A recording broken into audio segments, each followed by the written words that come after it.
Dirty Sports, episode 871, live on YouTube in 5, 4, 3.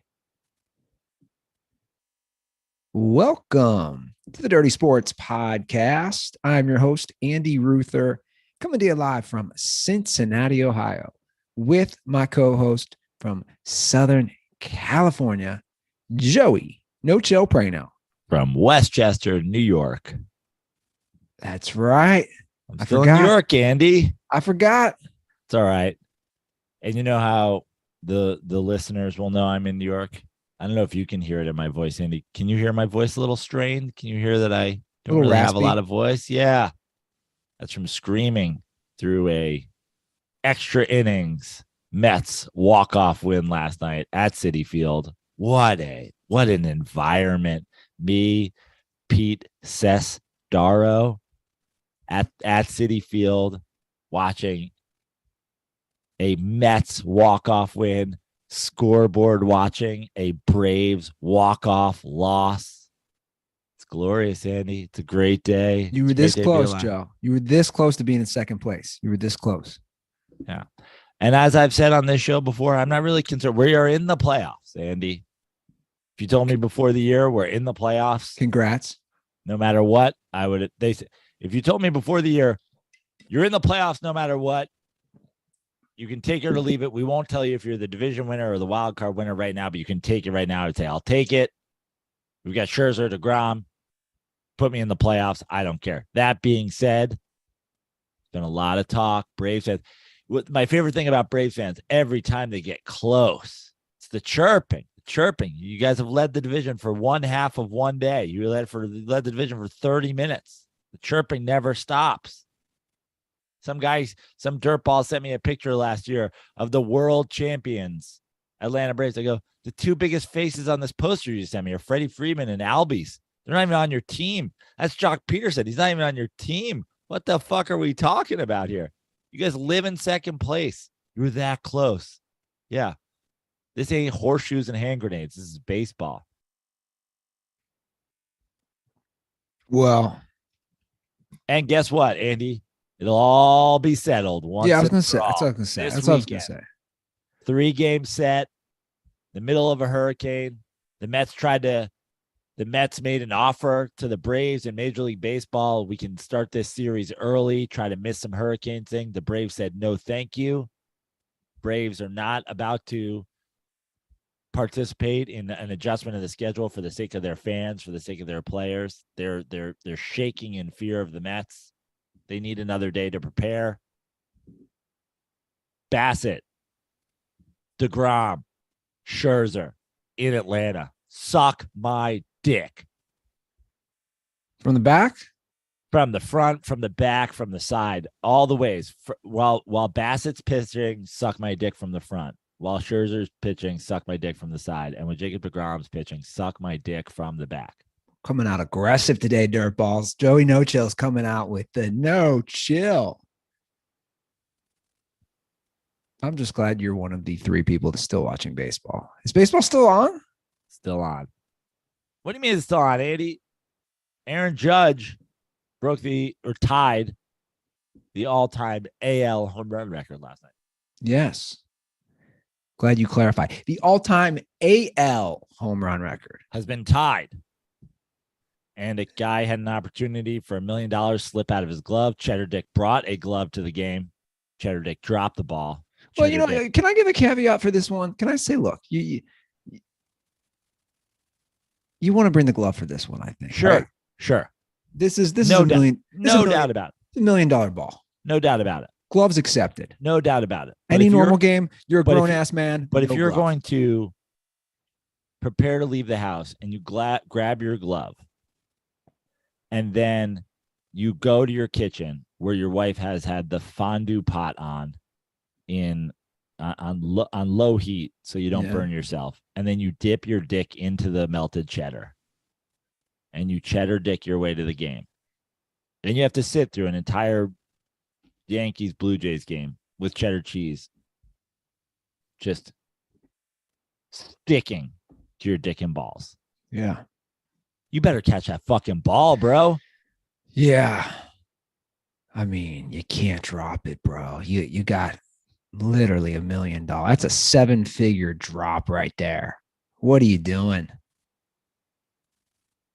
Like my high school football coach told me at Cleveland St. Ignatius, you had your chance and you blew it. Yeah. That's what happened, bro. You had your chance and you blew it. And now your wife's going to leave you if you have one. The one who let you dip your dick into the fondue.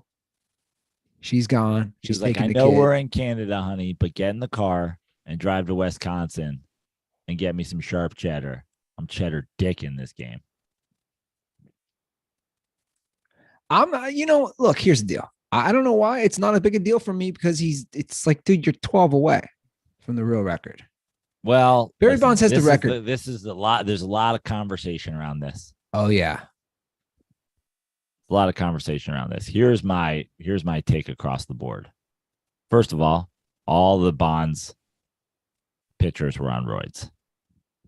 Second of all, they walked Bonds 175 times or whatever the goddamn number is, 212 times, 166, whatever the number is. Well, I have it right in front of me. So let's. He would have hit 100 home runs. He would. Yeah. No doubt so Barry Bonds, the year that he hit 72 home runs, was walked 177 times. They were complaining that Judge got walked 4 times the other night. Barry Bonds got walked 4 times. I bet you got walked 4 times in a game, 6 times that year. 177 times in one season. Yeah. More walks than games. So there's that. There's also this is the main one, which is no one was complaining about steroids except for me.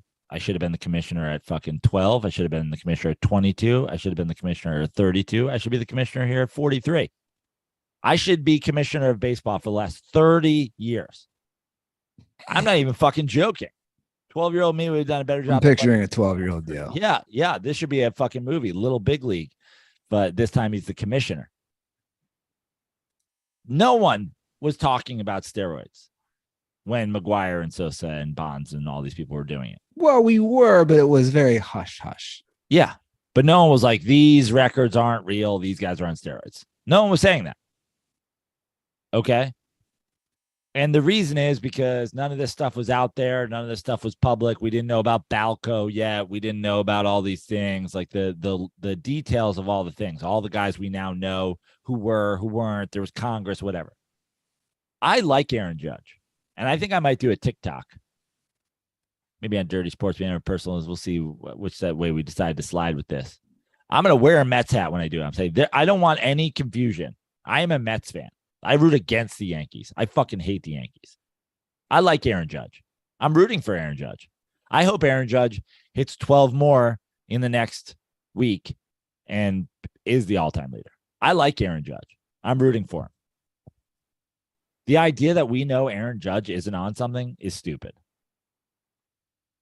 Here's something. Aaron Judge could certainly be on something now that is legal to be on now that won't be legal to be on later, such as HGH was when Barry Bonds was on it. Yeah. Barry Bonds did not take something illegal by Major League Baseball rules. Well, I was just going to say, it's important to know that Barry Bonds never tested positive for a performance-enhancing drug. Now, we all know he was on it. Of course. We saw his head size grow. But the idea that Aaron Judge isn't on any supplement, he's totally clean. He's not taking anything that now nor forever will be a banned substance in baseball. We don't know that. So let's stop acting like we do know that. That's my biggest issue with the thing. Let's stop pretending that each and every Yankees fan goes to the ballpark and Aaron Judge walks by 60,000 people and pisses in each one of their mouths a little bit, and they swish it around like a sommelier at a fancy restaurant and go, yep, tastes like clean piss to me. You don't fucking know. Well, to me, the situation we have here with Aaron Judge and bringing up Barry Bonds and all these guys, it's history correction. And we live in this stupid age where everybody wants to go back and correct things of the time. Like we see this all the time, right? With the culture where something that was acceptable to say in a movie or a TV show back then. People want to go back and, for lack of a better term, cancel. And you're like, well, dude, it was fine at the time. It doesn't mean it was right.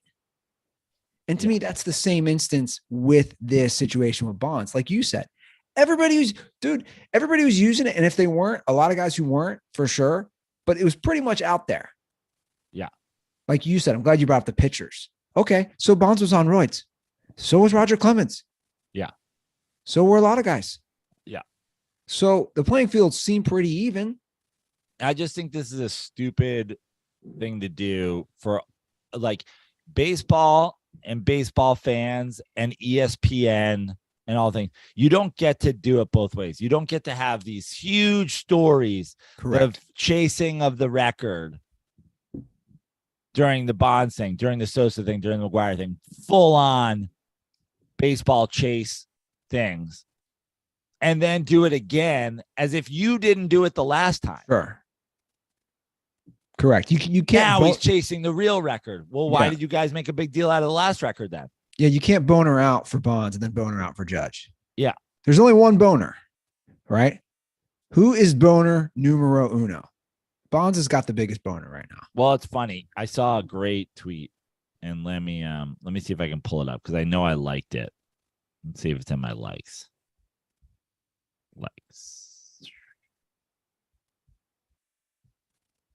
Of course, I didn't fucking like it. Well, can I say something while you're looking for that? Yeah, that's fine. I'm not. I saw a headline this morning, or just before the show. It's a Rolling Stone article, and the title says, "Aaron Judge ties the real home run record." Yeah, this is the kind of shit. This is shit. I will put it in that term. This is the kind of smelly, disgusting dog shit that I'm talking about. And it doesn't take long to figure out who's writing this garbage. This is garbage. No, he doesn't. He doesn't tie the real record. I click on the author. His name is Tomas Meyer. And I hate to say it, but it doesn't surprise me. The guy who writes this article about Bonds tying the real record is a 24-year-old with his pronouns listed in his bio. I'm sorry, dude. What are you doing? You like... Like you, by the way, you're like stereotyping everything I would assume who would write an article like this, a 24-year-old with his pronouns in his bio. You think he's been to 10 baseball games in his whole life? That's what I'm saying, dude. You were 3. Not that you can't talk about things of the past, because God knows you and I do, but that we didn't see. But my point, forget that. My point is, you're a Rolling Stones writer. You're a Rolling Stone writer. You're 24. Do you think he's been to 10 baseball games in his whole life? No. Me either.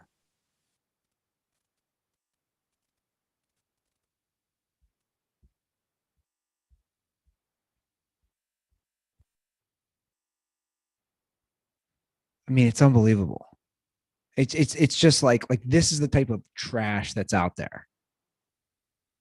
I'm an Aaron Judge fan. Aaron Judge, through the years, there's been I'd say there's less than a dozen Yankees that I root for personally. You know, there's always the former Met. Loved the David Cones. Loved Bernie Williams. Was a Joe Girardi fan. Loved Mattingly. There's been players. Judge is one of those guys. Judge crosses over my hatred of the Yankees. I like Aaron Judge. I'm rooting for him. I hope he breaks it, and then we can talk about it. But until then, stop it. Yeah. It's only baseball. Again, this is like a baseball issue. Yeah. Why is it only baseball dorks doing this crap?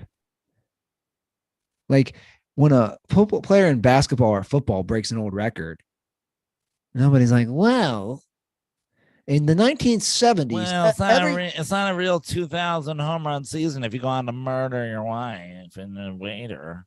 Technically, this is only the 4th 2,000-yard season because OJ murdered people. You're like, what the fuck does that have to do with anything? Yeah, it has nothing to do with it. Exactly.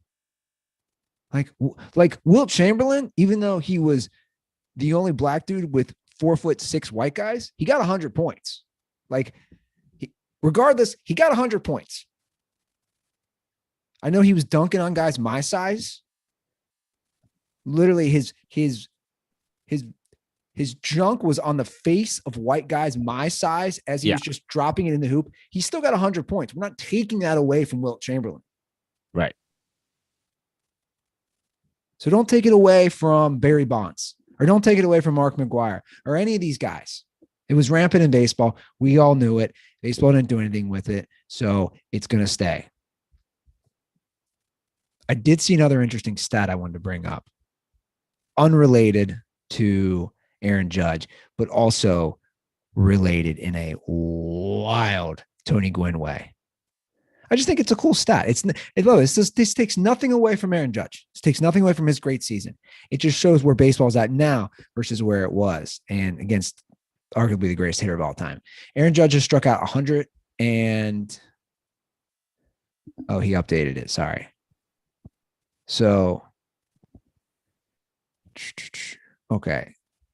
Aaron Judge has struck out 167 times so far. This was a few days ago for the record. Tony Gwynn struck out 188 times the entire 90s. Now, I know we're comparing two random things. I just think it's a cool stat to show how great Tony Gwynn was. He struck out 100. So in one season of Aaron Judge's strikeouts, that's how he struck out in the entire decade. Yeah. And to me, it's also a sign of where baseball is at now, which whatever, it is what it is. It's a home run game, just like basketball is a 3-point game. Yeah. So nothing takes away from Aaron Judge's great season, but don't diminish what Barry Bonds did. Just don't. Well, that was the other thing too, is I was talking to Pete Sestaro at the ball game last night. It's like people come for Bonds, all these things. Bonds was so great, but Bonds never got it done in the playoffs. And I'm like, first of all, Bonds didn't have 20 playoff appearances. He didn't get to be Bernie Williams or Derek Jeter where he got to whatever. I was like, I think his first two appearances, or two of his first three appearances, I think, were with the Pirates against the Braves when the Braves were in the West and the Pirates were in the East, and that was it. You go right to the NLCS, right? Yeah. So he had three. His first was actually against the Reds in 90. So it goes 90 against the Reds, 91, 92 against Atlanta. And he got a lot of shit throughout the course of his career for his performance in the two Atlanta series when he was with the Pirates. Oh, Barry Bonds isn't clutch. Whatever. You know who else struggled against? Maddox, Glavine, Smoltz, fucking Avery, like everybody, guys. Sure. Fuck, what the hell are we talking about? We're talking about two of the greatest pitchers of all time. It's some 24-year-old kid on the who's like single-handedly dragging the Pirates to the playoffs, has a rough couple series, and we're acting like he's not clutch. He didn't just get to go up there and fucking fist off singles to right field and then be carried off on everybody's shoulders like fucking Derek Jeter. Well, and to be fair, in 2002, when they made the World Series, this is just the World Series, he batted .471 with 6 RBIs, 4 bombs, a 700 on-base percentage. Come on. What are we talking about here? Barry Bonds is the greatest hitter I've ever seen. It's not. And then we can talk about after that. You want to talk about what makes great after that? The guy's the best hitter I've ever seen. And if he didn't walk 176 times or whatever the fuck the number was, he did 100 home runs. And everybody was on steroids. And we don't know what Aaron Judge is on. Stop it. Let's move on. Let's move on to the next topic. We've said our piece. We do this all the time. I'm sure we've triggered some Yankees fans. Well, the last thing I'll say about it is you can't have it both ways. If you're a Yankees fan, if you're a Yankees fan saying this is the new record, if that's the case, then let's eliminate all those World Series you had in the 90s and 2000s because of guys who were on PEDs who played for your team. Right. So, but everybody was on PEDs. Yeah, that's what we're saying. That's literally what we're saying. Everybody was on PEDs. So let's not do that. Let's just embrace a record that's been now tied and will be beaten. And that's what it is. Yeah. He'll be the all-time AL home run champ. Yeah. And there's no problem with that. And I'm rooting for it. Yeah. I don't know if I'm rooting for it. I kind of like it. I'll be honest. I like the Barry Bonds was on PEDs, and I kind of like seeing that because it makes me it shines a light on but I'm just saying I'm rooting for Judge to hit 62. He's gonna hit 62. Great. I'm rooting for it. Go Aaron Judge. Yeah. Seems like a good guy. Hope he hits 67. Hope he passes fucking Sosa. He won't, but rooting for you, buddy. What color will Sammy Sosa's skin be by the time he passes him? Do we have any Sammy Sosa skin updates? He's like a chameleon. He was like a Pepto-Bismol pink. Then he was turning white. Then he was basically Dave Chappelle. Then he was blending in with the tree that he was standing next to. Yeah, remember he was like the same color as a leaf. He was like Dave Chappelle as like a white guy in the old Chappelle show. Do we have any Sammy Sosa updates? I'm going to put him into Twitter or put him into the news and see if is he on social? I have no idea. That was a whole thing for a while, right? Yeah. Come on, Sosa, you got to be on something, right?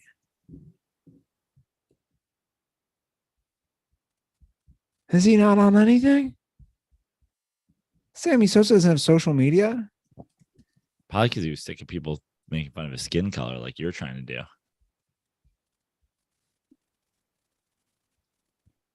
I mean, the last story. I laugh every time I see it. This is an image from 2017. This is an article from distractify.com. Sounds like a legit site. Titled, "Why did Sammy Sosa bleach his skin?"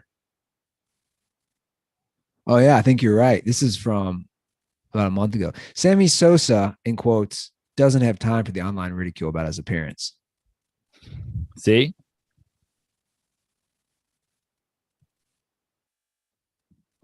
That's why he left, because of assholes like me. Yeah. Making fun of his skin. Good job, Andy. How does that work? Can somebody how do you bleach your skin? I don't know.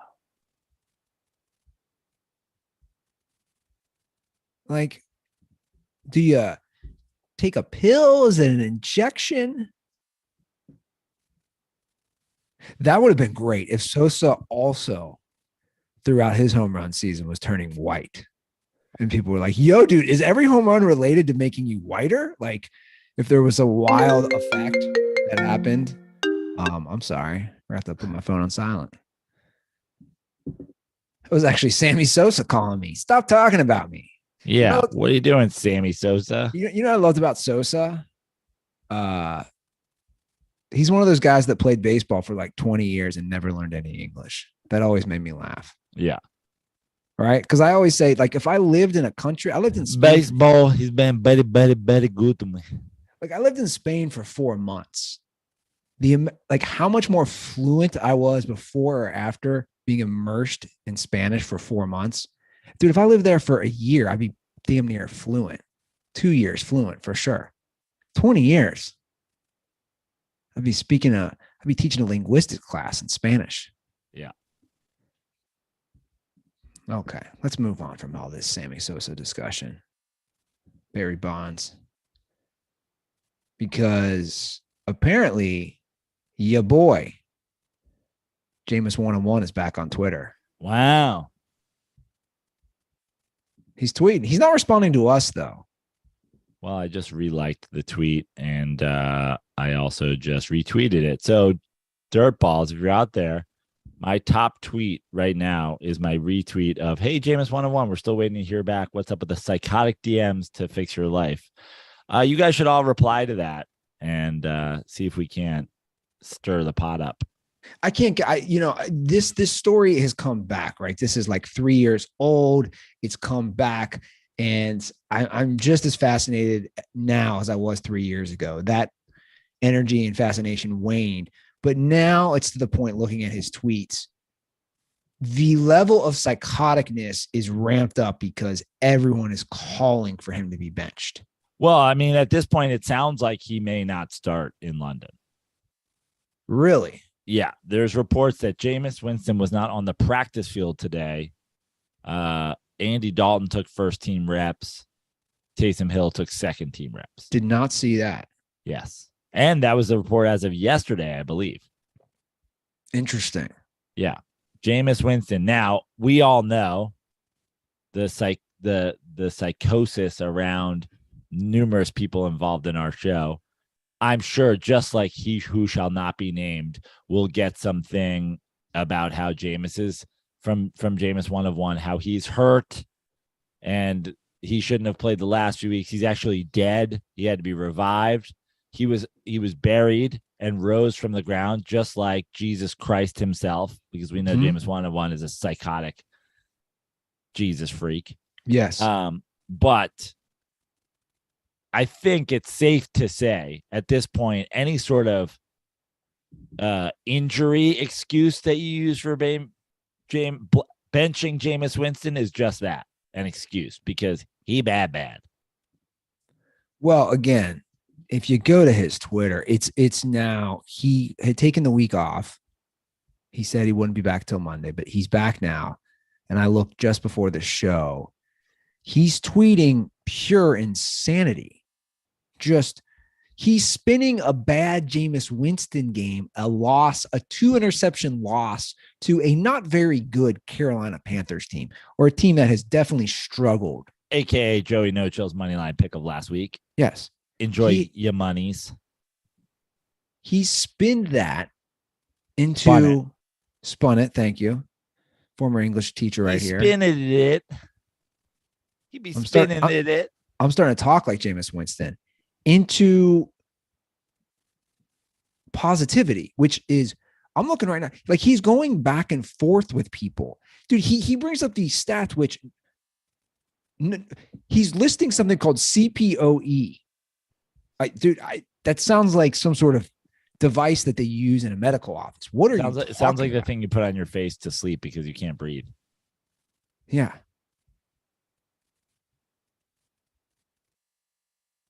This is what he tweeted to start it off. My thoughts on Saints versus Panthers. Jameis Winston balled. He said he balled with a broken back. 358 of teams' 437 total yards, a 58.1 TQBR, and neither INT was a bad decision or throw whatsoever. So neither were his decision or what was a bad. Nola likely wins without Kamara's fumble and the 2 missed field goals, but blame Jameis. This is insanity. Insanity. Yeah. We got to hear from a Nolans fan. Let's hear from somebody down in the bayou what they have to think of the Jameis Winston situation. Hey, boys. Ron from Louisiana here, original Coach O caller. Just listening to the dumb shit that gets brought up with the Jameis 101 thing. I'm actually here with Saints fans. We're not happy with Jameis. The week-to-week conversation is, do we actually start Andy Dalton? Yes. Andy fucking Dalton, the red rifle. That is the conversation we're having here because we know Jameis is not good enough. We are honestly making up excuses about his back being hurt. That man is not launching the ball 60 yards with a hurt back. That man is not making plays in a pocket and twisting with 4 broken vertebrae. It's a bullshit excuse the team is putting out to make excuses because we have no fucking backup plan. Stay dirty, go Tigers. Stay dirty, go Tigers. I like it. Yeah, I think your backup plan is your backup plan. You have 2 backup plans. You have Andy Dalton, the red rifle, and Taysom Hill, who you've used before. Both options, in my opinion, better than Jameis Winston. Sean Payton and all his genius and all his whatever, like, he gone, man. Stop. Just stop. Stop with, like, we're going to save Jameis. We're going to fix Jameis. Jameis ain't good, man. Yeah, that should be your plan. Get Andy Dalton in there immediately. Immediately. Yeah, I agree.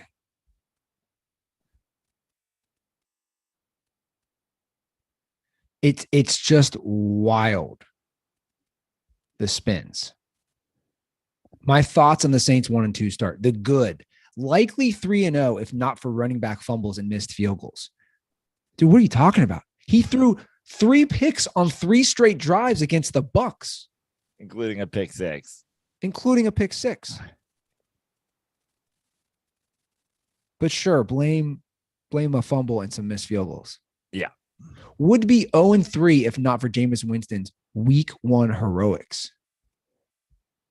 Dude, I saw one. I have to read the one. Where is it? I saw the one, which was my favorite one. He called it, where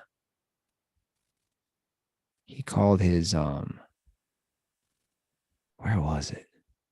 He called his week 1 comeback one of the greatest comebacks. And dude, I'm not lying. This is where I'm like, you're delusional. In New Orleans Saints history. A week 1 comeback against the team that they were favored against. He called it one of the greatest comebacks in team history. Yeah, he's an insane person. We have another call about him. We got another diagnosis call. Dude, people love this. I love it too. Like can we bring in a professional? We have an offer to maybe get a full psychological evaluation. I love it.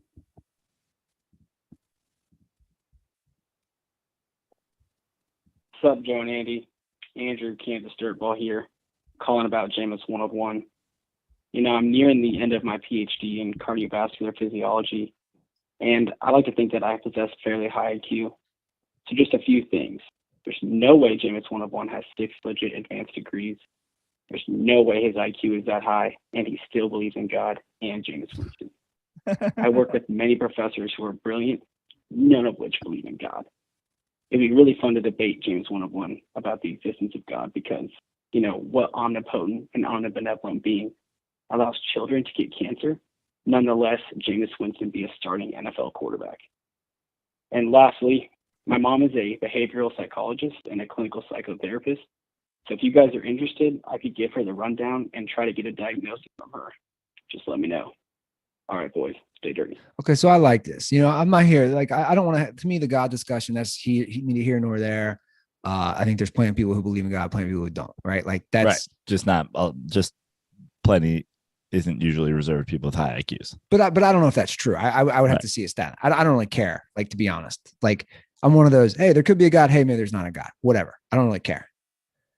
What I care about is what he's saying about his mother and her psychology background. This is fascinating. If your mom can give an evaluation of, I don't know if you can explain it to her, if you need to provide examples, I'm here to help you. I mean, we have the original video that explains everything. Yeah. We have the new video of his just absolutely insane tweets.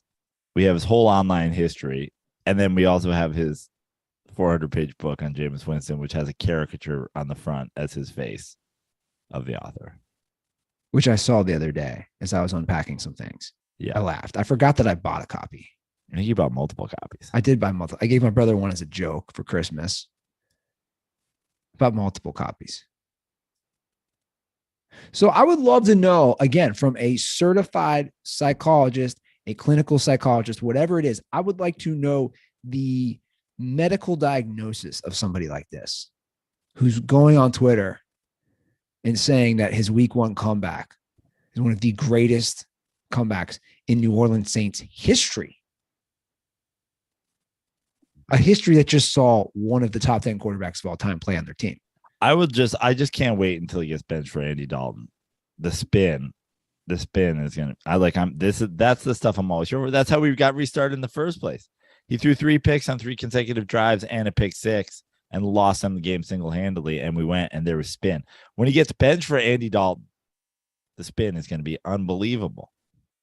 It's going to be like watching Jameis 101 living inside of a dryer, just like full spin cycle.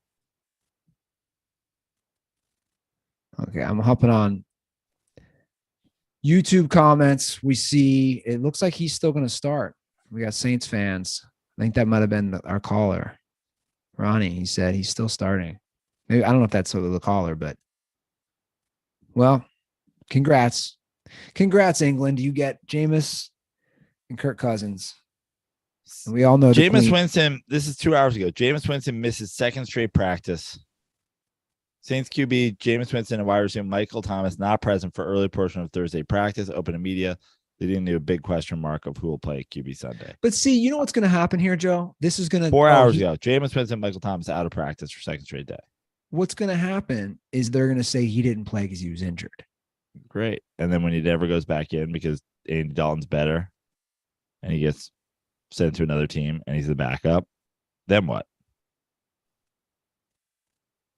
We'll find out. There'll be a spin. He's gonna write a second book, the greatest backup quarterback in NFL history. Yeah. But you and I are working on some things behind the scene. Yeah. Let's not even tease that. Oh, I'm not too much. I'm just saying I am a little, actually. I am, but we're working on some things. We're just working on some things.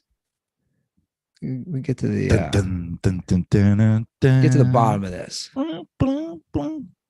Well, for my fans across the pond, what do we call those dirt balls? We had a term for them. Yeah, we did. British dirt balls were, I forget. Hooligan balls. Hooligan balls. Here's my suggestion for hooligan balls. Strap yourself in.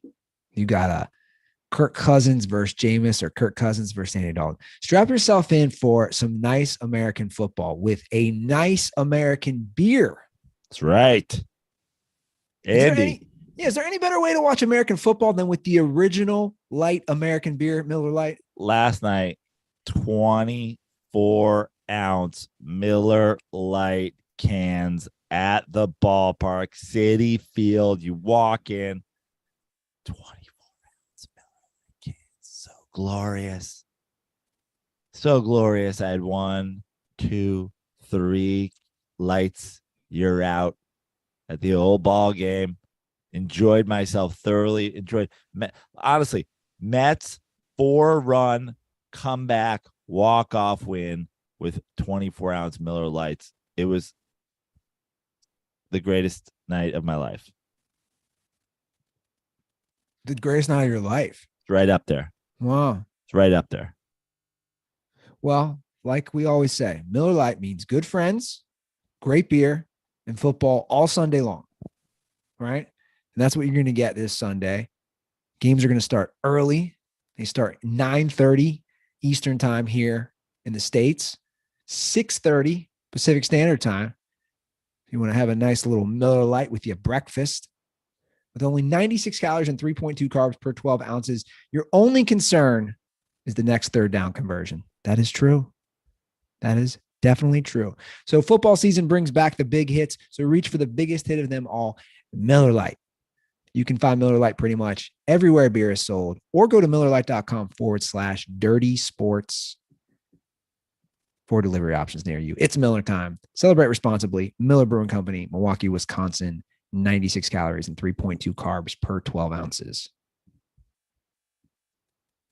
Joe, I can't get enough of the Russell Wilson videos. I know. I can't get enough. I know.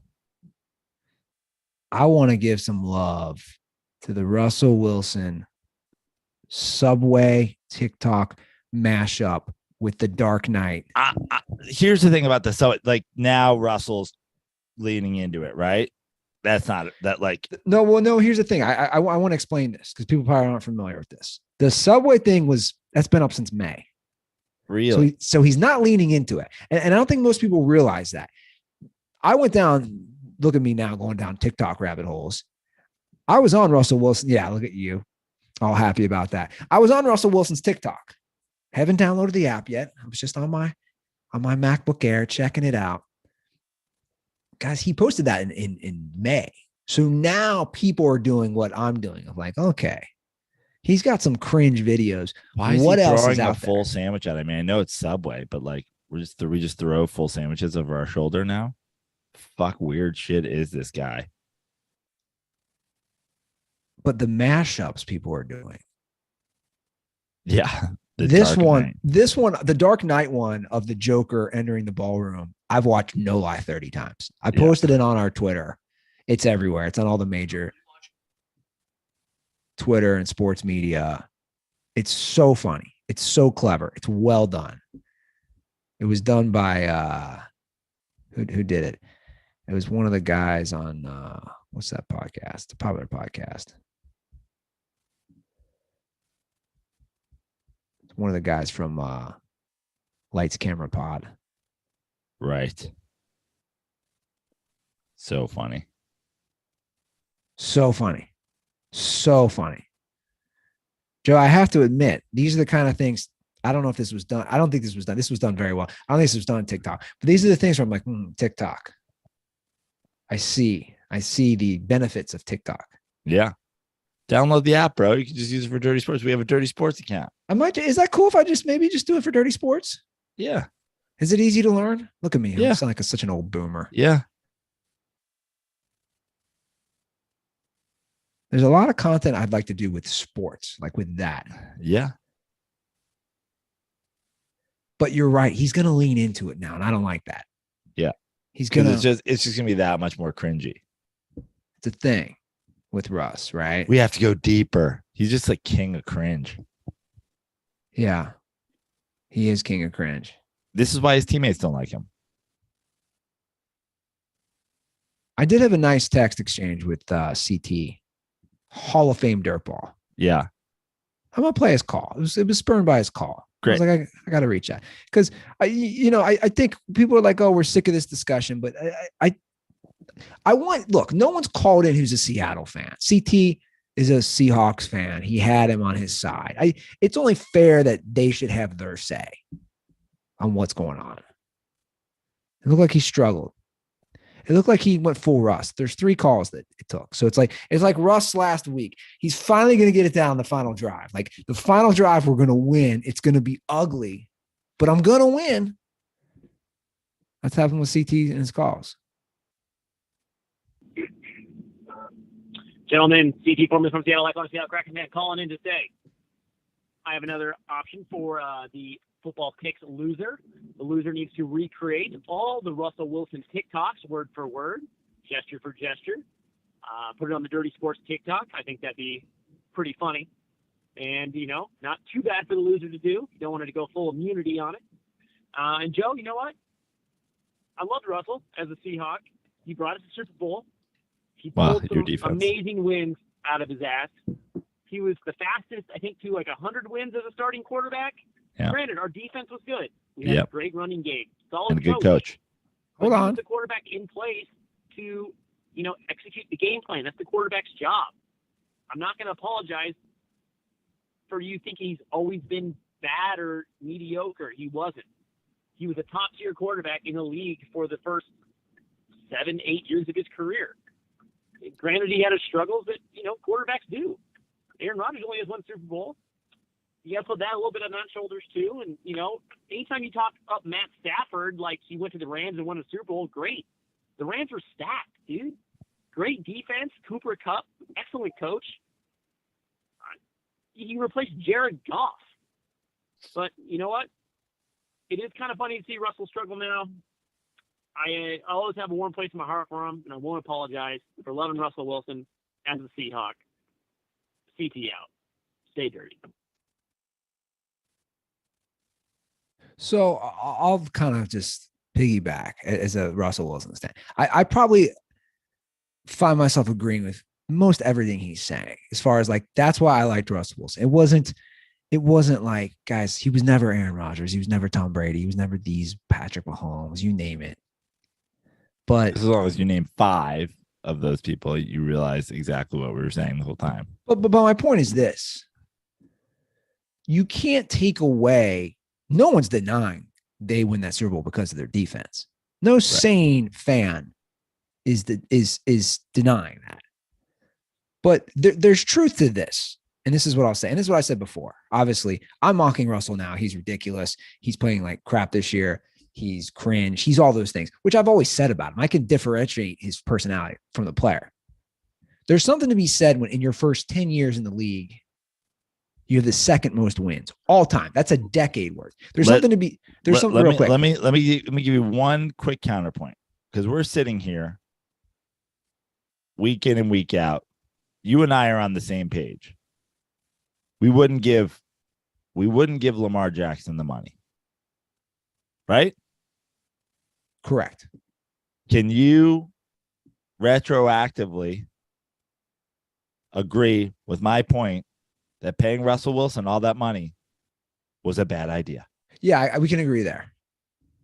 We can definitely agree there. Now, can we also agree that if you have a top 5 quarterback in the NFL, it's not a bad idea to pay him that money? I am now so far. Here's the thing about the paying the guys. I'm so, dude, I know what it does because we've seen the history about guys getting paid. Even Patrick Mahomes. I mean, it's only what, 2 years, but he hasn't won a Super Bowl since. Like now to the point of like, I don't know how you do it. You can't throw the bank at him. So look, I agree, but all I'm saying is you can't take away 10 years. I'm not taking away anything. My whole point has been and always will be, Russell Wilson is overrated. CT proved my point. Well, I come to get Matthew Stafford. He replaces Jared Goff. They win the Super Bowl. They're stacked.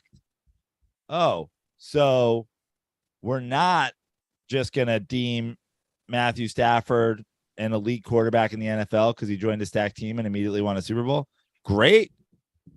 We're on the same fucking page. I said Matthew Stafford was better than Russell Wilson, but because Russell Wilson had a Super Bowl on a stacked team and Matthew Stafford was on the Detroit Lions, we have 5,000 YouTube comments calling me an idiot.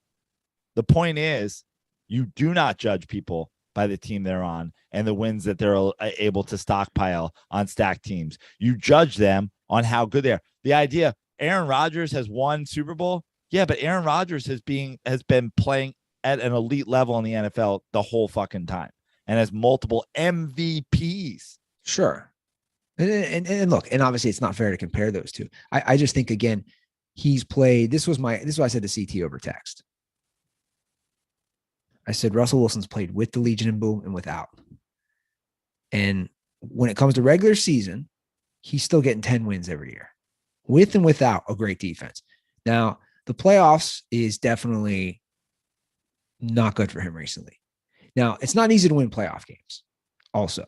And we'll get to some calls about that with the Bears fan. It's like, I'm not making excuses because I think I know where I stand right now with him. Like I said, even last week when he plays terrible, he finds a way to win at the end. Like my point was, the drive came down to him. It did. And that's why, like, if you look at all-time fourth quarter comebacks, I mean, my point is, Joe, like all-time fourth quarter comebacks, which is on the quarterback, he has 26 all-time, tied with Joe Montana, tied with Warren Moon. 27 is Eli Manning. All I'm saying is let's take it in a vacuum. Lamar Jackson's career started off significantly better than Russell Wilson's 100% statistically. But we're just saying, let's look beyond the numbers and look at how he's doing it, what he's doing it. And we're sitting here going, don't mortgage your franchise giving Lamar Jackson $450 million. We're sitting here doing that. And you and I agree. And I'm retroactively agreeing about right. Russell Wilson. But, at the same token, I think we both agree. And all I've said the whole time is if he was an elite quarterback, it wouldn't even be a question. He's not an elite quarterback. That was a dumb deal. He'll be gone from the Seattle Seahawks this year. He wasn't. Turns out they were trying to trade him before that year. He was gone 2 years later. They realized their mistakes. He's not an elite quarterback. You can't win a Super Bowl unless your quarterback is elite and therefore can carry your team. Otherwise, you better have an elite team that your guy can game manage to a Super Bowl. Well, I'll give you credit, and I know Tug was on that board too. I think you guys were ahead of the curve on throwing all this money at guys. And yet at the same time, throw the money at all the guys who are just undoubtedly your franchise quarterback. But I would argue that's a short list. Absolutely. Probably 5, which is why we get into fucking death battle arguments about whether Russell Wilson's top 5 quarterback in the NFL or not. Let's look right now. Let's just look right now. Who am I paying that money? It's Patrick Mahomes, who got it, which again, we'll see how it plays out. It's Justin Herbert. It's Joe Burrow. Josh Allen for sure. Yeah. I mean, now Aaron Rodgers is a little like I'm not lumping Rodgers and Brady because they're older, so like I don't want to like throw them in. So it's like those four guys right now. Andy, essentially what it boils down to, and this is why it's gotten fiery over the years on this show with me and you, with me and fans, with me and stans. Those people are obvious, and to me, all you had to do is step back and look at what's truly happening to see Russell Wilson was never obvious, was never one of those guys. And yet here I was with Seattle Seahawks fans and the guys who fucking root for Wisconsin and Jesus freaks and whoever else being like, no, he is. Look at what he did in the Super Bowl. But don't you think it's a fluid? Here's my thing on quarterbacks. It's a fluid situation. Like it's year to year. Yeah. There's years I still think he was a top 5. Like it's a fluid situation. And from year in and year out, what the other guys that are in that top 5 or not in that top 5 are one thing. But the bottom line is, in my opinion, not for 1 second was he ever a guy that you said, he's the man. Give him all the money. We'll figure out the rest later. But Joe, I still to this day, I would not put him above. I would not put Matthew Stafford above him. I would say if they're on the same level, that's like, to me, they're more on the same level at this point. Like they're more on the same level. But my point about that the whole time was, first of all, I would take him like straight up. I was Matthew Stafford over Russell Wilson. But again, the only part of that argument that would infuriate me is I would say, hey, to me, I'll take this guy. You'll take this guy. They're pretty darn close. And then the whole internet says Russell Wilson is the fucking man. And what has Matthew Stafford ever done in Detroit? And that's where I say, well, you people are stupid and you're judging franchises. You're not judging quarterbacks. And I have eyes and you don't. You don't know how to watch football. And I fucking do. Yeah. Well, I prefer Russell Wilson to Matthew Stafford I prefer Matthew Stafford to Russell Wilson. Fine. Sure. Fine. But go to that YouTube. Is this what you do at night? I'm curious. Are you looking at YouTube comments? Yeah. Yeah. No. I'm not looking at YouTube comments. But what I'm doing at night is thinking, because I have a photographic memory for bad takes about the things people have written to me. The guy with the beard is a sociopath for thinking Matthew Stafford is better than Russell Wilson. And then I wake up in the middle of the night like the Undertaker, and I was like, "Oh, Matthew Stafford just won the Super Bowl. I have to reply to that guy." Like my photographic memory, like I have a really good memory with dates. Like I can tell you, it's wild. I can tell you, I flew to Spain August 28th, 2002 to live abroad. I don't even know the current date. That's what I'm saying. Like weird. My memory, I can just spin off dates to people. It's just how my mind works, especially something that was meaningful. Your mind does that with trolls. Yeah.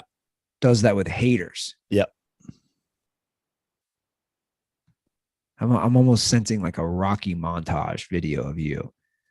But instead of training, it's just like a bubble goes out from your head. And you remember that. Hence the Jameis 101 drama. You're right, because I forgot about it. That's the truth. Like I didn't forget about it. I'm saying I forgot most of like I didn't care. And then he stunk up the field, and you're like, oh boy, we're bringing this back. You want to hop into tonight's games? Yes. Was there multiple games tonight or this week's games? I meant this week's games. Yeah, let's do it. Guys, as usual, this NFL season, all our talk, the games and our plays is brought to you by Prize Picks, right? That's our daily fantasy sponsor. I'm rocking the hat. We're going to be riding with them all season. Prize Picks. Let's play. So go on, download the app, because all first-time users that deposit and use promo code DIRTY will receive a 100% instant deposit match up to $100. So play daily fantasy with us and make sure to use promo code DIRTY when you sign up. I love how it's projections and that's all you're playing against is the projections. And we got some fun ones tonight. I'll pull up Prize Picks right now. Tua, weekend at Bernie's, I'm calling him. I love it. His play right now in Prize Picks for yards is 256.5 passing yards. Does he have more or less tonight? This is a tough one. I'm going more. Joey B. Joe Burrow, 274.5. Does he go more or less? I think he goes less. I think going he does two too. over, Burrow under. Oh, Randy's freaking out right now. yeah. Or he's excited that it went against him. You know who's really struggled this year is Joe Mixon. Here's a fun one. 64.5, more or less rushing yards. I'm going less, man. I just think he's struggling. I don't know what's going on. Randy, I don't know what our Saquon Joe Mixon bet was. It's not looking good for him. Randy, I think our bet was $20. I'll let you out today for 19. Save yourself $1. Pay him his money. Yeah, that bet's over. This is going to be a fun game. I'm excited. There's a lot of drama. I don't know if you saw the Miami Dolphins were practicing at University of Cincinnati, and somebody kept filming their practice and posting it. It's wild. They came up because of the hurricane. They came up early. So this was yesterday. When do they play the Patriots? Who's that? The Bengals? Yeah. Play them later this year. Or right? No, I think they do. Oh, yeah. Don't they? Yeah, I think the Bengals play the Patriots. Must be a coincidence.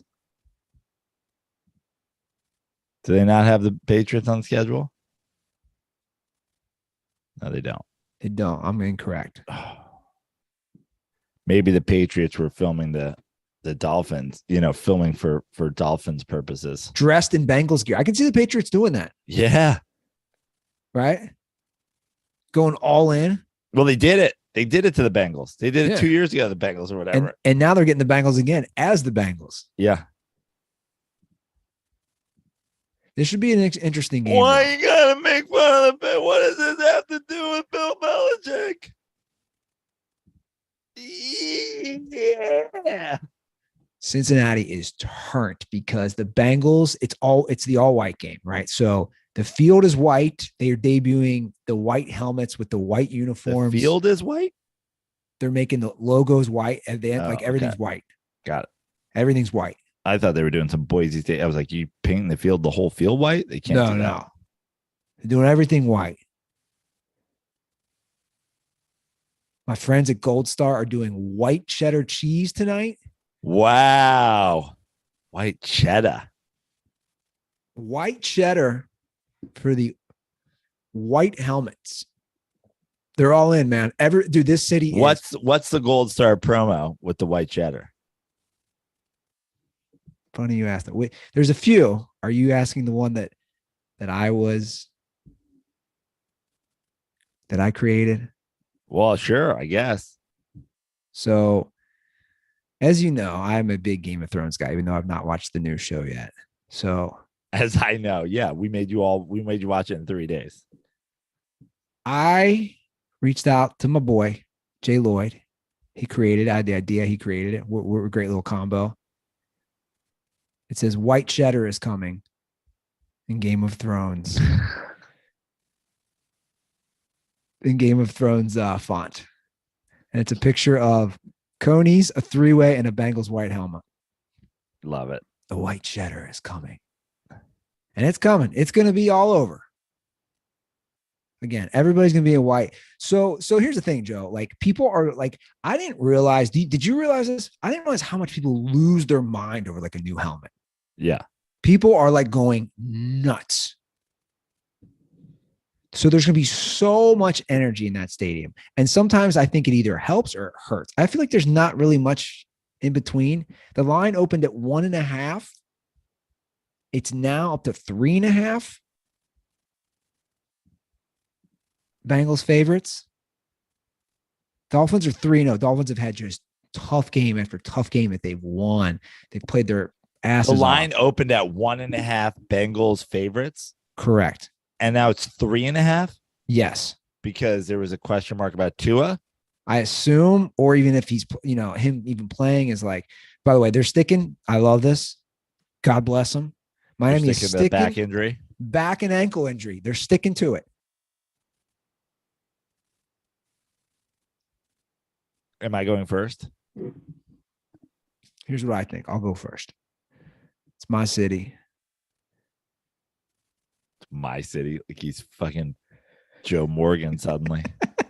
Fucking Johnny Bench. Didn't live here for like 20 years. Ruthertown, USA.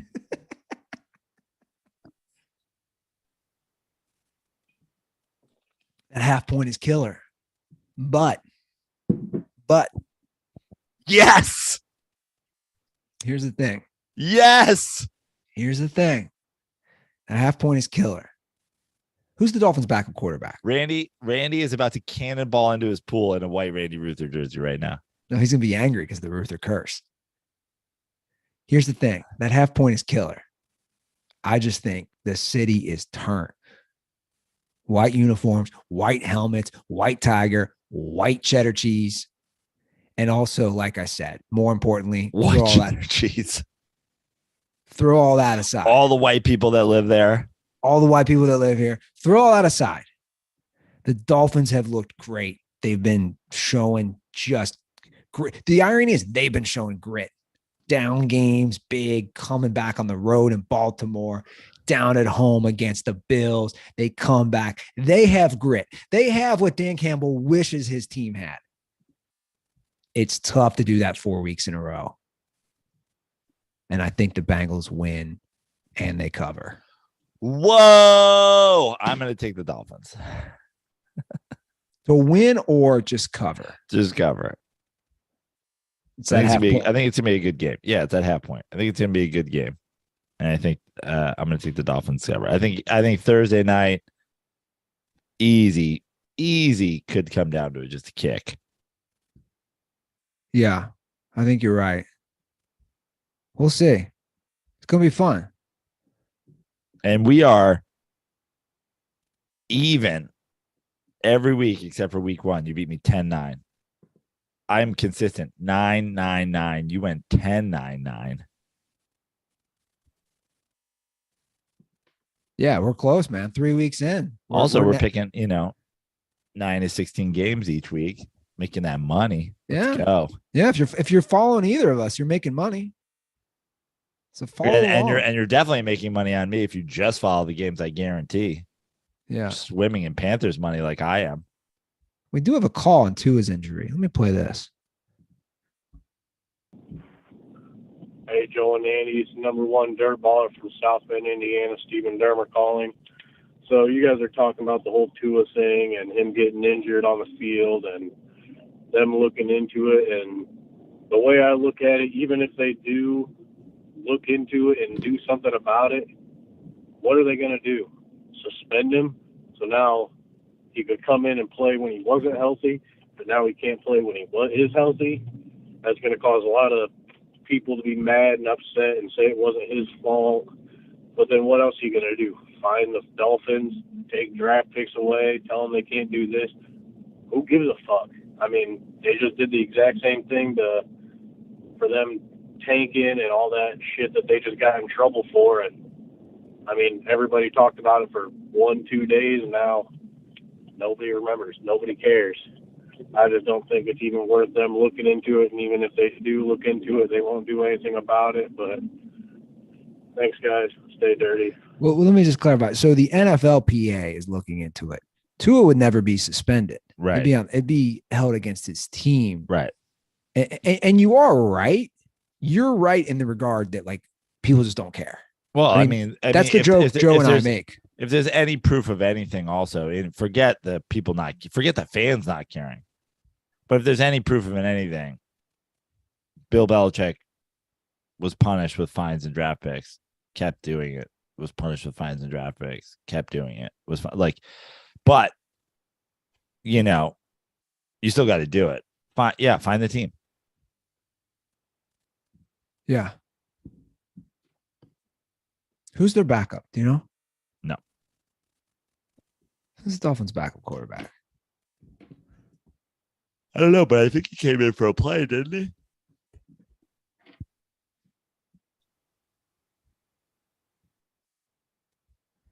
Who's their backup? Come on. Let's see. Why is this? Come on, guys. Why do we make this so hard? I don't got time for this shit. I mean, come on. I don't even know why this is so hard. Well, I put in the wrong thing. It's Teddy Bridgewater.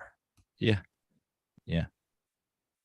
Who also gets injured all the time. So you might be on plan number 3. All right. You take the Dolphins. Yeah. And I'll take the Bengals. Moving right along. Our early game Sunday. Cheerio. The Vikings Saints, as we discussed earlier, from London, I believe. I don't know which stadium. Sure. The Vikings are 2.5-point favorites. These are always tough games to pick, Joe. I mean, it's like Not for me. Not for me. Yeah, you go first. Kirk Cousins is a mediocre quarterback who doesn't play well under pressure. Nothing's less pressure than playing at 6 a.m, fucking West Coast time in front of fans that don't know a fucking thing about you. I don't know what Kirk Cousins. I know we always talk about Kirk Cousins 1 p.m. How about Kirk Cousins 9 a.m. fucking record? I'm going Kirk Cousins, who is mediocre, over the disastrous train wreck con artist conspiracy theorist that is Jameis Winston. Bad. I'm going with the Vikings win and cover. I would like to leave room to have an emergency change of this pick should Andy Dalton be announced as a starter. No. So hold on.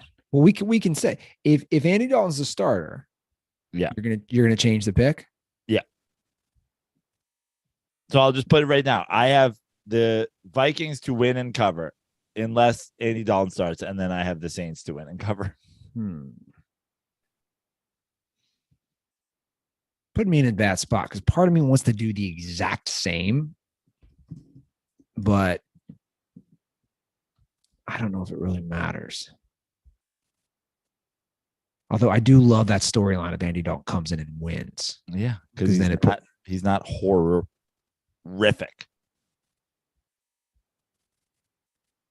All right, I'm gonna say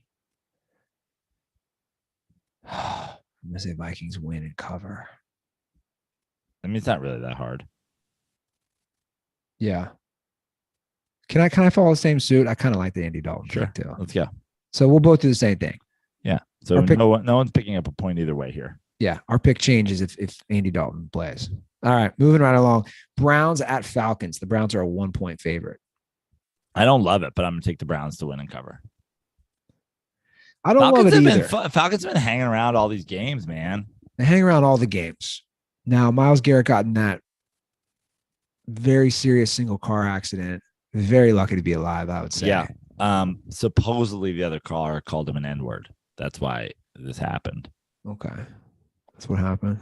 No one on the scene claims to have heard it. The other passenger in Myles Garrett's car said it didn't happen, but Myles Garrett claims that the guy was leaning on his horn and that his horn just yells the N-word. So, interesting. We'll have to see. I heard, that's funny. You heard that. I heard even wilder. It wasn't the horn. You know, like Kit from Knight Rider? Yeah. It was the actual car saying it. Yeah. It was like that old, do you remember that Chappelle sketch? He makes a Puerto Rican. It's like an anti-Puerto Rican joke. Do you remember that? Yeah. It's like Puerto Ricans are lazy, Michael, or something. Yeah. Can we bring back Chappelle Show? God, that was such a good show. Okay, this is a tough one for me, Joe. But I think the Falcons win and cover. Wow. I like it. It's 1 point. I got no faith in Jacoby Spicoli. Yeah, you shouldn't. Get a job, Spicoli. Who's better? Jacoby Spicoli or Spicoli from Fast Times at Ridgemont High? Oh man, I'd love to see Sean Penn as Spicoli in the checkered vans, quarterbacking the Browns. Yeah. I'm going with the upset. Not a big upset. Let's go. All Falcons. I need is a good defense, decent running back, some cold beers, and some tasty waves. Jacoby Spicoli.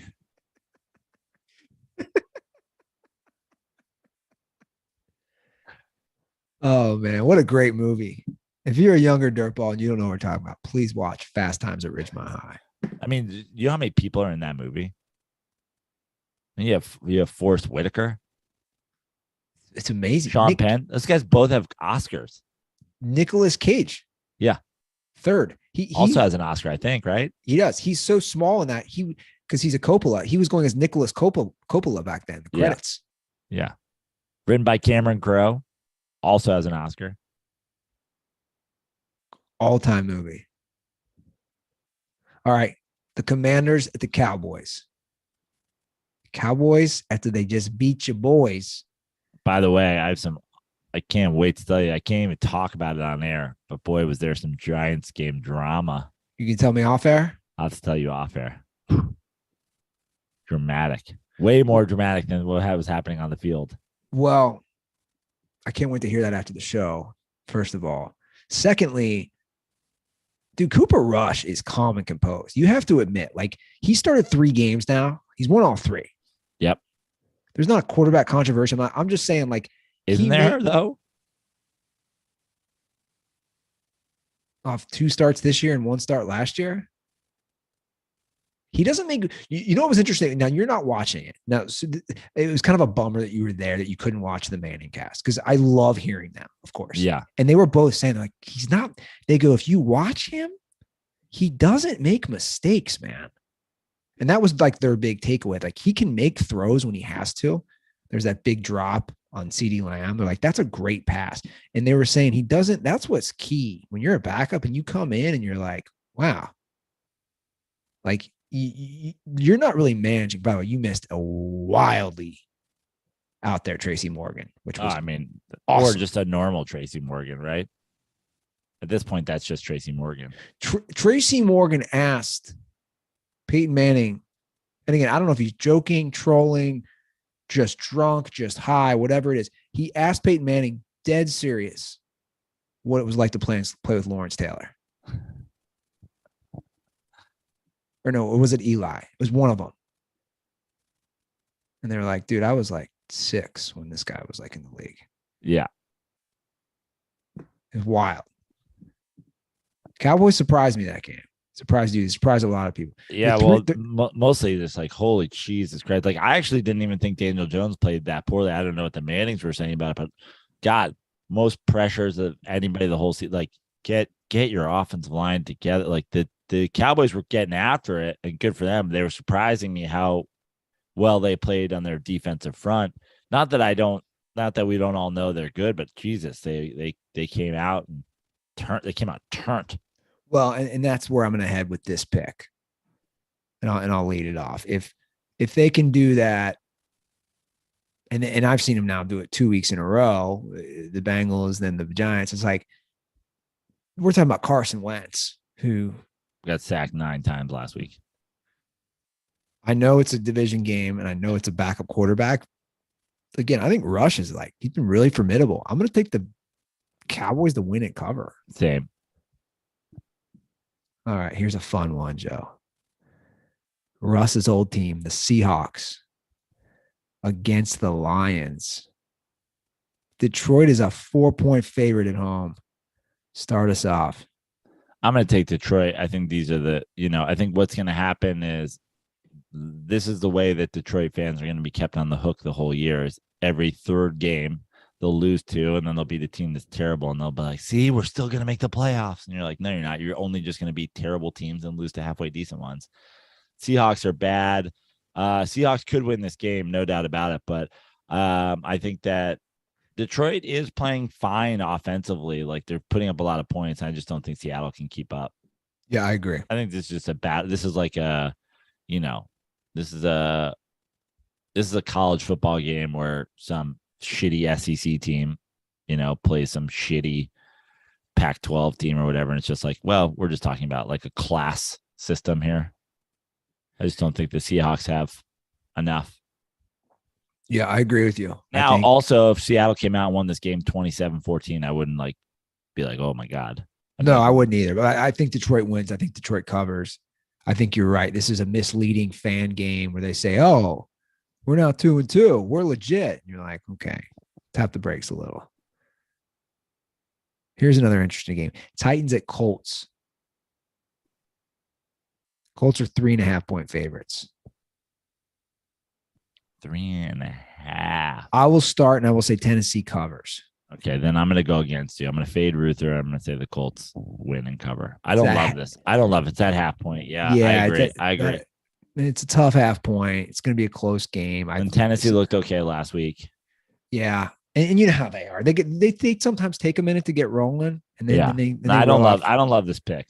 I'm just doing it to try to make up one game, which you kind of already gave me in one of those other picks. I think you took the Falcons, so I probably should play it safe here, but I'm not. I'll go with the Colts.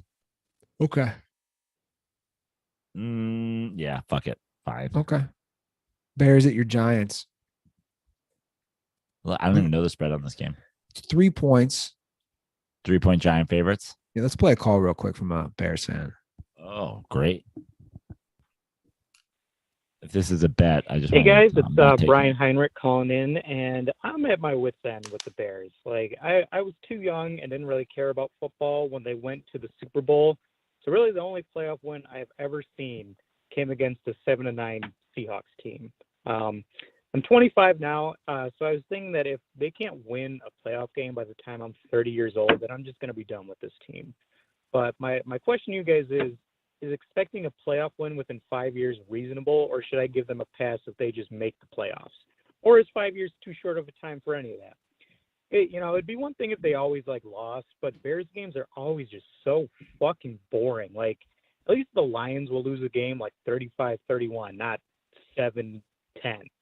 I don't know, but just let me know what you guys think. Condoms are for Lions fans for thinking they get automatic wins against the Bears this year. Like, you guys went 1-7 against Matt Nagy. Your grit wasn't strong enough to beat a bald guy who wears wisers in the winter. All right, stay dirty. 100% agree with basically the entire call. I think 5 years is totally. If they don't get a win, if they don't get a playoff win by the time you're 30, I think it's totally reasonable to leave. Yes, playoff wins are hard, but in the NFL, there's so much parity. Aaron Rodgers isn't going to play for 5 more years. Then what are you left with? The grit, the Kirk Cousins. Like the Bears, the problem with the Bears franchise is they've abandoned having any sort of personality whatsoever. They're not about defense anymore. They're not about Devin Hester kick returns anymore. They refuse to get a quarterback. They refuse to sign a receiver. They refuse to sign a talented running back. What are you guys about?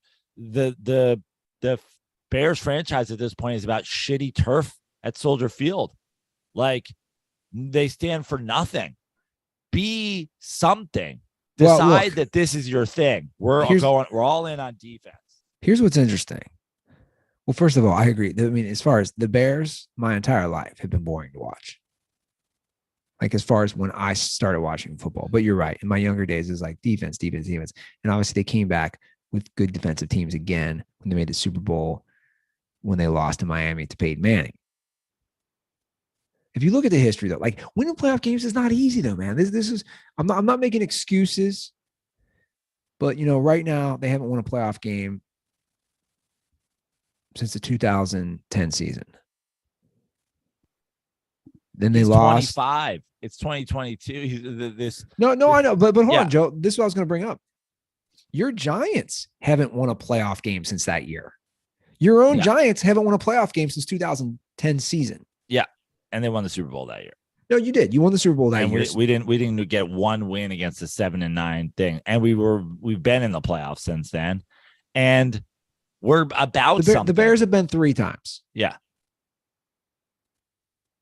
But I believe the Giants having a destination. What are the Bears trying to do? I would argue don't jump ship yet. I would argue jump shit and if you turn 30 and they don't win a playoff game.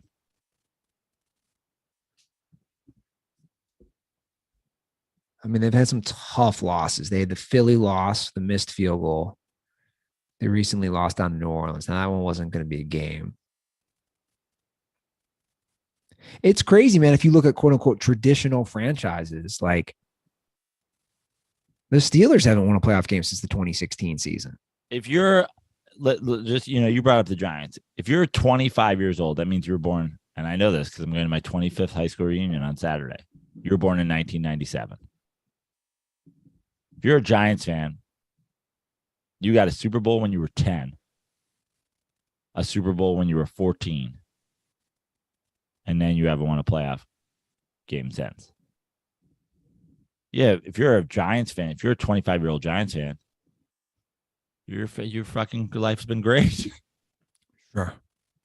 That's fair.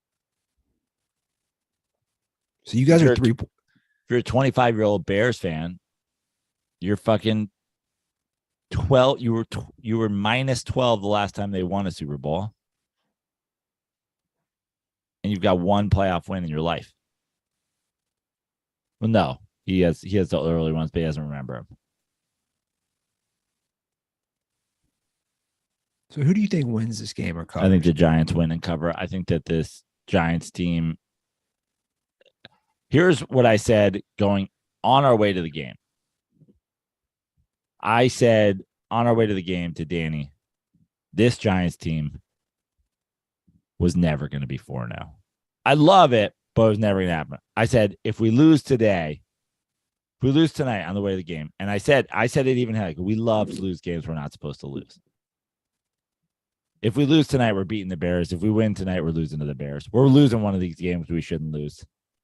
And he's like, well, what I'm worried about is if we lose tonight, then we're a Bears loss away from being 2-2. I said, this team's not going to be 2-2. We're going to be 3-1, one way or the other.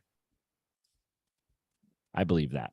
I just think Justin Fields, that situation is just so He's completed bad. 23 passes or 22 passes this season. That's what I'm saying. It's such a.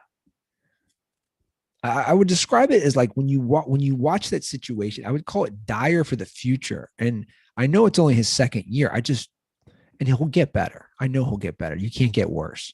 And the situation can't get much worse offensively. I just don't see them scoring points. However, I think it's going to be close. I'm going to say Bears cover. Okay, great. Love that. That makes up for my Tennessee pick, my Colts pick against Tennessee. Here's a game that I'm really looking forward to.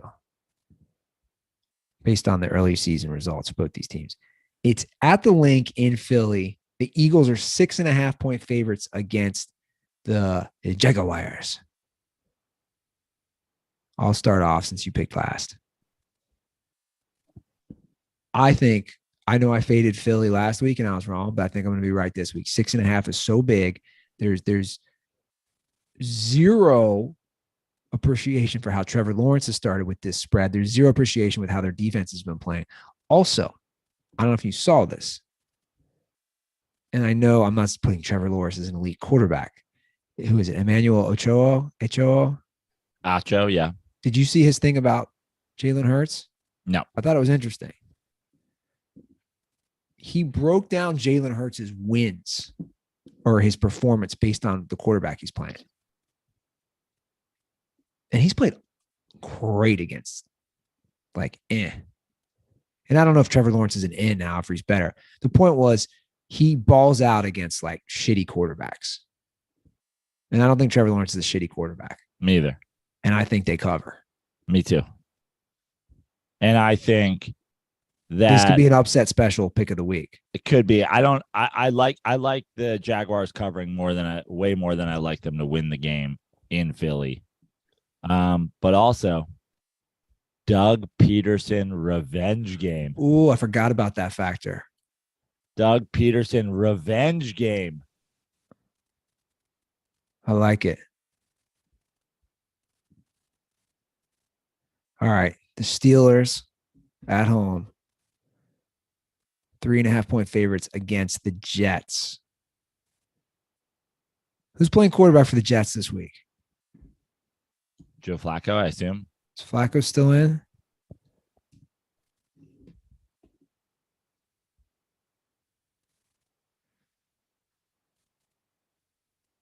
Okay. He's going to start. Zach Wilson, he's back, baby.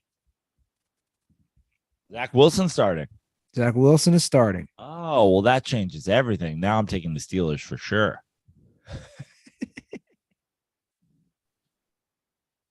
3.5 doesn't get you at all? Nope. Yeah. I can't trust the Jets. Also, I don't know. It's just both teams are 1-2. Part of me just wants to go against you. It's in Pittsburgh? It's in Pittsburgh. Yeah. Okay. No, I'm not doing that. Let's do it. Right. Go against You're me. right. No, I'm not doing that. The half-point hook. Yeah, I'm not doing that. Zach Wilson, he's back, baby. He's fucking moms, bro. Go with him. Yeah, and he's going to throw some bad picks or pick six. That's why I know. It's like that's to me, it's like he's going to put his team. I don't trust the Steelers offense at all, but he's going to put his defense in a terrible position, which will just, help get some points for the Steelers. All right, we're both going to go with the Steelers. All right, Bills and Ravens. This is a fun one. In Baltimore. Bills are still 3-point favorites. Get the two running quarterbacks, Joe. Bills are 2 points favorites. Where is it? Bills are 3-point favorites. Yeah. Where is it? It's in Baltimore. Ooh. Yeah, it's an interesting spread right here. I'm up first. I'm going to go Bills win and cover. Same. All Super right. setback last week against the Bills bounced back. I might even boost it and bet the Bills to win by 6 or something like that. Chargers, Texans. This is an interesting one. It's in Houston. Yes. I don't get it. The Chargers are 5-point favorites. So the Chargers lost Bosa, who's going to be out a while. They lost, was it Rashawn Slater? One of their really good offensive linemen last year. He was a rookie. He played great. The guy you wanted the Bengals to take instead of Jamar Chase. That would have been Penei Sewell. But is that who they? Oh, but no. Okay. Yeah. My argument was, it was Penei Sewell. Okay, so Herbert's hurting. He's down one of his protectors. I just don't get this spread. It's in Texas. I got to take the Texans. Or I'm sorry, are you first? But regardless, I'm taking the Texans. Is Justin Herbert playing? I think he is. Fuck it. I'll take the Chargers. Davis Mills, baby. I like Davis Mills, but he killed me last week. All right. Moving on to the 4:00 games. We only have 3 4:00 games this week. Carolina's at home for one of those against the Cardinals. Carolina's a 1.5 favorite. Ooh. Is somebody not playing? No, I don't think so. Because this has swung, Joe. This opened as the Cardinals 2.5-point favorites. I think people are smartly the Panthers are sneaky kind of okay. They've been in every fucking game. So this has swung 4 points? West to east. I think it must mean that the Sharps are on it. I'm going to go with the Panthers as well. Panthers win and cover. You think the Cardinals fall to 1-3? I mean, I do. Yeah, I guess. I'm picking them to lose. All right, I'm going to go Cardinals win and cover. So, right. Andy Ruther, money line pick of the week? No, I have no faith in this. Okay. I'm just picking it to be different. Patriots, Packers in Lambeau, 4:25 Sunday. Mac Jones is out. Brian Hoyer is in. It's 9.5 pack. Woo! You're up, baby. Fuck. 9.5. Fuck it. I'll ride the Packers. Let's go. 10-point win. No way that Brian Hoyer can fucking do anything. That's my thing. Can Brian Hoyer keep them in the game? I'm going to say no. Big black eye on Belichick's career kind of as of late. Why is it get Brian Hoyer the fuck out of there? What are you doing? Watch Brian Hoyer wins this game. I know. Or keeps it close. Broncos, Raiders. Where's Russ going to be doing? What's he going to be doing before the game? What kind of TikTok is he putting out? He's going to be high-fiving fans that don't exist. He's basically Manti Te'o at this point. He's throwing sandwiches to people he can't see. He's high-fiving the people he can't see. The Raiders are voices in my head. Let's ride. The Raiders are 2.5-point favorites. Yeah. The Raiders are 0-3. Yep. Where is it? In Vegas? In Las Vegas.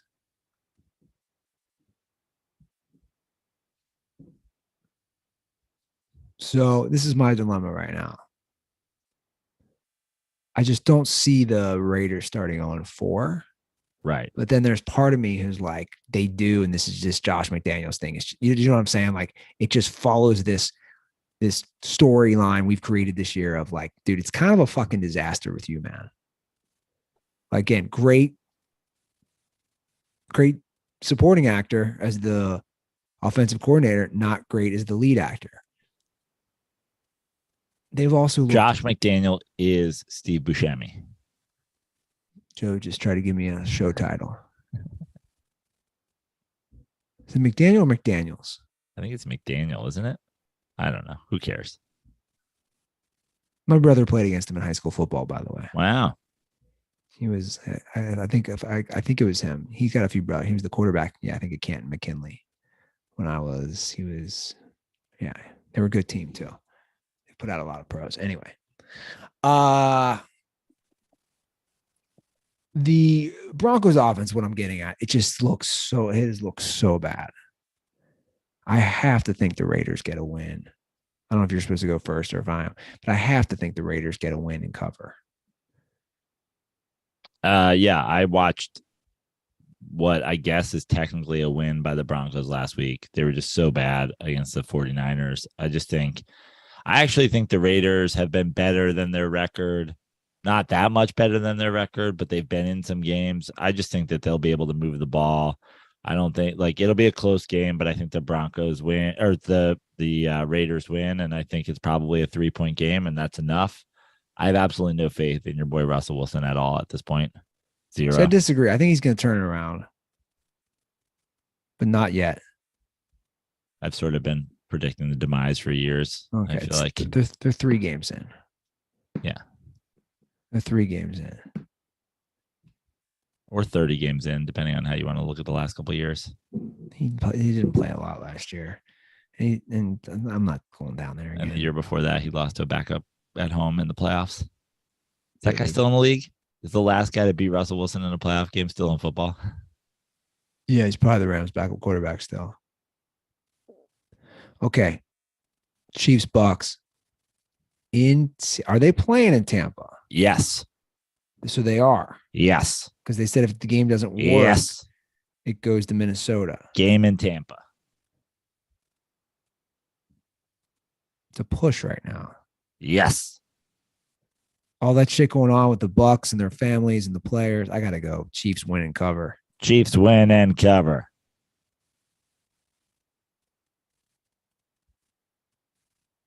So we both agree. Yeah, I just think the Chiefs win this game. I just think the Chiefs are a better team than the Bucks. I think the Bucks are okay, but I mean, you look at that, and the Bucks defense is good, but you look at that Packers game. I just think, that there's even with Tyreek gone. I mean, just like the weapons that Patrick Mahomes makes. I just don't see the Bucks keeping up. I'm going to take the Chiefs to win a push, but coin flip. Who wins the game? I think the Chiefs win.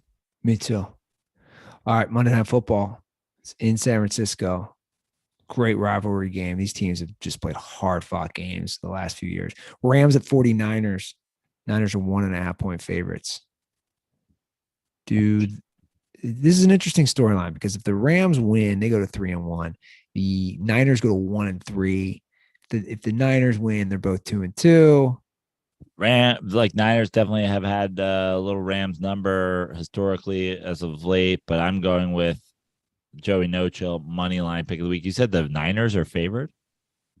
Niners are 1.5-point favorites. I'm going to take the Rams to straight up win the game. Joey No Chill money line pick of the week. Rams win. I like it. I'm going to have to piggyback that. I think the Rams win. Two-headed Dirty Sports host, moneyline pick of the week. Rams win. Interesting. Get your money. Okay, here's a DM I got. I don't know if we want to read this real quick. It's a little thread. A DM from Beverly Dillumata made it. Just a quick little nug. We were just talking about Josh McDaniels. A tweet from looks like a former NFL player. Don't know him. Tyler Columbus. Anyway, Super Bowl 50 champion, 8-year NFL veteran.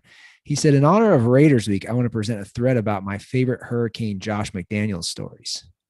Ooh, he's ready to just throw his old coach under the bus. So again, we're talking about Josh McDaniels and the Raiders. Anyway, after trading away the young nucleus of our offense, including Jay Cutler, Josh said to our entire team, fellas, don't worry about the QB situation. I can turn a high school QB into an all-pro. After completing training camp with fully padded 2 days, as often as we legally could, he hyped up a special reward after our practice. It was an ice cream truck and a T-shirt that said Iron Man. A reward was ice cream next to the creamsicle. Every single day began with a 10-minute bad football reel from the day before where he would dog cuss you and your coach for any bad play from practice 24 hours ago. Set the tone for a real positive day in front of the entire team. We had about 25 slogans painted on the wall. God forbid you forgot what the slogan was above the door entering the cafeteria. Josh would call players out in team meetings and ask what each slogan said. If you forgot a single word, ass chewing. Just a couple more of these. After the season, I had an exit interview with my coach. He spent 10 minutes telling me everything I sucked at, but he looked so depressed and miserable that he was done. I didn't care what he said about my play. I wasn't concerned for him. Coach, are you all right? His response, that's a hard man. That's a hard man to do work for. Oh, it's me. So you're coming back, coach. He's obviously talking about Josh McDaniels. Hell no. Me. Your girlfriend fired or leaving? Coach, I don't care, but I'm getting the hell out of here. Interesting. Wow. He says, these are just scratching the surfaces. Maybe I'll share a few more before the games this weekend. Final thought. Josh knew the X's and O's as well as any coach I've been around. You won't hear any former player saying he doesn't know football. He just didn't know how to handle people. He said he's learned from his mistakes. Time will tell. Reverse Doc Rivers, essentially. Yeah. So obviously these are stories from his first stint with the Broncos. Yeah. But we all know, like in any position, it doesn't matter what field of work you do, it's managing people. How do you manage people? It sounds like he doesn't know how to manage people. Yeah. With that being said, the Raiders win and cover. Andy, we have an update. Okay. The DM has been sent from Jameis 101. Mr. Journalism degree who can't debate an author with a pen name has no problem unethically, publicly revealing private DMs. Regardless, I don't think your little bit did anything other than make you look even more pathetic, bro. As I returned from 6 days off of Twitter and didn't have a single DM from any of your weird fans. I'm going to pause here and say, Jameis 101 didn't have a DM from any of our weird fans. That would be terrible if any of our weird fans took that as an invitation to DM him. Call him a fucking cunt. Back to the thing. Sorry. I took 6 days off from Twitter. Didn't have a single DM from any of your weird fans, yet heard from multiple of my own guys and gals about how you had another little meltdown about me.